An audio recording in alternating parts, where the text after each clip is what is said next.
Hello, അസ്സാം വലൈക്കും സുഹൃത്തുക്കളെ. ഞാൻ ഇവിടെ അടുത്ത കാലത്തായിട്ടാണ് ദിയ ഫാത്തിമ എന്നൊരു കുട്ടിയെ കാണാതായിട്ട് ബന്ധപ്പെട്ട ഒരു വീഡിയോകൾ എൻ്റെ ശ്രദ്ധയിൽപ്പെട്ടത് യൂട്യൂബിൽ നിന്ന്.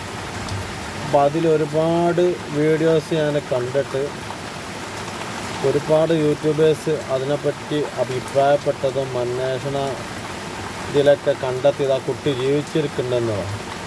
ഏകദേശം ഈ വീഡിയോസൊക്കെ കണ്ടതിൽ എനിക്കും മനസ്സിലായത് ആ കുട്ടി ഒരുപാട് സാധ്യതകൾ വെച്ച് നോക്കുമ്പോൾ ജീവിച്ചിരിക്കാൻ ഒരുപാട് സാധ്യതകളുണ്ട്. പിന്നെ ആ കുട്ടീനെ അങ്കമാലിയിൽ നിന്ന് ഒരു കണ്ടെത്തി CCTV ദൃശ്യം വരെ ഉണ്ടായിട്ടും പോലീസിനത് കിട്ടിയിട്ടും ആ രക്ഷിതാക്കളെ അറിയിക്കാതെ അത് അവരുടെ കുട്ടിയല്ലാന്ന് FIR എഴുതി കേസ് ക്ലോസ് ചെയ്ത് വിട്ടത് പോലീസ് ചെയ്ത ഒരു ഏറ്റവും വലിയ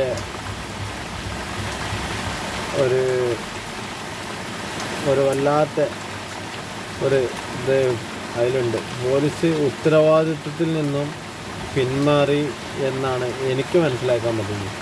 ഈ പാവപ്പെട്ട ആളുകളുടെ സാധനം നഷ്ടപ്പെട്ടാലും മറ്റും പോലീസ് കാണിക്കുന്ന ഒരു കുട്ടിയുടെ ഒരു കാര്യത്തിനായതുകൊണ്ട് മുന്നിട്ട് ഇറങ്ങി അത് ആ കുട്ടീനെ ആ രക്ഷിതാക്കൾക്ക് ഏൽപ്പിക്കാനുള്ള മാക്സിമം ഇത് ചെയ്യാമെന്നാണ് എനിക്ക് പറയാനുള്ളത്. കാരണം അത്രയും പാവപ്പെട്ട ഒരു ഫാമിലിയും നമുക്കൊക്കെ ആ വീഡിയോകൾ കണ്ടിട്ട് ഒരുപാട് സങ്കടമുണ്ട്. കാരണം ചെറിയ മക്കൾ പറഞ്ഞാൽ ഏത് രക്ഷിതാക്കളുടെ കുടുംബത്തിൻ്റെയും ഒരു വല്ലാത്തൊരു അനുഭവങ്ങളാണ്.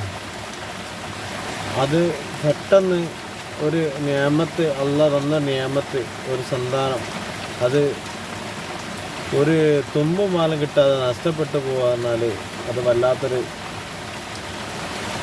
സങ്കടമാണ്. അപ്പം പോലീസ് ഇതിനായിട്ട് സഹകരിച്ച് ആ വീഡിയോയിൽ കണ്ടതുപോലെ കുട്ടിയാണെന്ന് 100% യൂട്യൂബേഴ്സിന് ഉറപ്പുണ്ട്, രക്ഷിതാക്കൾക്ക് ഉറപ്പുണ്ട്. ഈ വീഡിയോയും ആ മാതാപിതാക്കളെ ഏകദേശ രൂപഭാവങ്ങളൊക്കെ നോക്കിയിട്ട് എനിക്കും ഉറപ്പുണ്ട് 100% അത് ദിയ ഫാത്തിമ തന്നെയാണ്. പോലീസ് ഈ കുട്ടീനെ എത്രയും പെട്ടെന്ന് കണ്ടെത്തി, ഈ പോലീസിനെ അറിയാം ഈ കുട്ടി ആരെടുത്താനുള്ളതെന്ന് തീർച്ചയായിട്ടും അറിയുന്നതാണ്. എനിക്കതിൽ ഈ യൂട്യൂബിൽ നിന്ന് ഇത്രയും വീഡിയോ കണ്ടതെന്ന് എനിക്ക് മനസ്സിലായി. പോലീസിന് ഈ കുട്ടി എവിടെയെന്ന് അറിയാം. പക്ഷേ പോലീസ് എന്തുകൊണ്ട് ഈ കുട്ടീനെ തിരിച്ച് നൽകണില്ല എന്നുള്ളതാണ് നമ്മൾ മനസ്സിലാക്കുന്നത്. അത്രയും ഉന്നതരാണോ ഈ കുട്ടീനെ മോഷ്ടിച്ച് കൊണ്ടുപോയിട്ട് വളർത്തുന്നത്? അല്ലെങ്കിൽ അത്രയും വല്ല ഗുണ്ടകളാണോ? പോലീസിന് അവരെ പേടിയാണോ?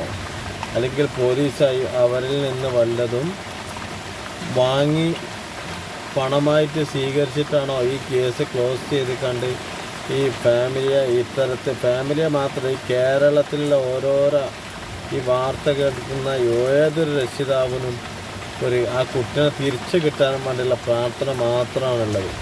ഞാൻ ഈ വീഡിയോ കണ്ടപ്പം ഒരുപാട് വീഡിയോസിലും കണ്ട് ഞാൻ ഇങ്ങനെ ഒരു കുട്ടി മിസ്സായത് മുമ്പൊരു പത്രത്തിലോ ഞാൻ കണ്ടിട്ടില്ല. പക്ഷെ എൻ്റെ ശ്രദ്ധയിൽപ്പെട്ടത് ഈ വീഡിയോ ഇവിടെ അടുത്താണ്. പക്ഷെ എനിക്കും ഒരുപാട് വേദന തോന്നി. ആ പൊന്നുമോളെ കണ്ടെത്തിയിട്ട് പോലീസ് ആ വീഡിയോ കിട്ടിയിട്ട് അത് ഇന്ന സ്ഥലത്താണ് ആ കുട്ടിയുള്ളതെന്ന് ബോധ്യപ്പെട്ടിട്ട് പോലും പോലീസ് ആ രക്ഷിതാക്കളെ കാണിച്ചു കൊടുത്ത് ഇത് നിങ്ങളെ കുട്ടിയാണെന്ന് ഉറപ്പ് വരുത്തിയിട്ട് DNA ടെസ്റ്റ് ചെയ്യാനുള്ള ക്രമത്തിലേക്ക് പോകുന്നതിന് പകരം അത് അവരുടെ കുട്ടിയല്ലാന്ന് രക്ഷിതാക്കൾ പറഞ്ഞു എന്ന് പറഞ്ഞ് FIR കള്ളക്കഥ എഴുതി കേസ് ക്ലോസ് ചെയ്ത പോലീസ് എന്തുദ്ദേശത്തിലാണെന്ന് ജനങ്ങൾക്ക് എന്തായാലും മനസ്സിലാവും. ഏതായാലും പോലീസ് ഈ തരത്തിൽ കളിക്കുന്ന കളി വളരെ മോശമാണ്. ഇതിന് പൈസ ആയിട്ടോ ഇതിനാന്ന് കിട്ടിയിട്ടൊരു കാര്യമില്ല.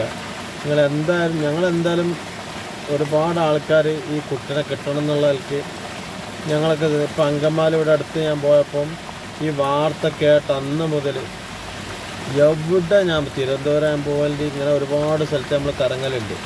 എല്ലാ തെരുവിൽ കൂടി നമ്മൾ പോകലുണ്ട്. എവിടെ പോകുമ്പോൾ എൻ്റെ കണ്ണുകളൊക്കെ എല്ലാ മുക്കും മൂലയിലും ഈ കുട്ടിൻ്റെ മുഖം നമ്മളെ മനസ്സിലുണ്ട്. ഈ കുട്ടീനെ എവിടെയെങ്കിലും കണ്ടെത്താൻ പറ്റുമോ എന്നുള്ള ശ്രമത്തിലാണ്. ഇൻഷാ അല്ലാഹ് അള്ളാൻ്റെ അനുഗ്രഹം ഉണ്ടെങ്കിൽ നമ്മളെ കണ്ണിൽ എന്തായാലും ഒരു ദിവസം കുട്ടിപ്പെടും. പെടട്ടെ. ഈ രക്ഷിതാക്കൾക്ക് എങ്ങനെങ്കിലും ആ കുട്ടീനെ നമുക്ക് എത്തിക്കാൻ കഴിയണം. അത് നമ്മളെയും കൂടി ഒരു ഉത്തരവാദിത്തമാണ്. പോലീസിന് ഉത്തരവാദിത്തത്തിൽ നിന്ന് പിന്മാറാൻ പല കാരണങ്ങളുണ്ടാകാം.